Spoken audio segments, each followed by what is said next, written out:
আসসালামু আলাইকুম। মহাব্বত কা শরবত বেশ কিছু বছর ধরে ভাইরাল।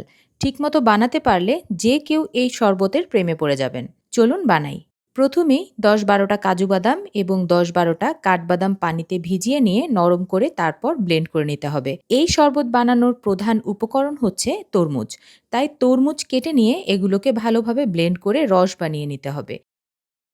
একটা ছাঁকনি দিয়ে ছেঁকে ভেতরের বিচিগুলো আলাদা করে ফেলে দিতে হবে। দুধ লাগবে 1/2 লিটারের মতো, যেগুলো একটু জাল দিয়ে একবার ফুটিয়ে নেব।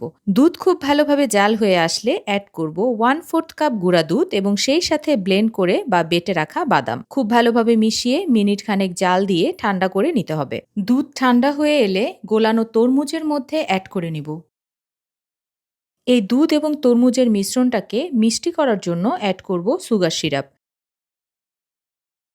সেই সাথে আরও অ্যাড করব পছন্দমতো রুহ আফজা।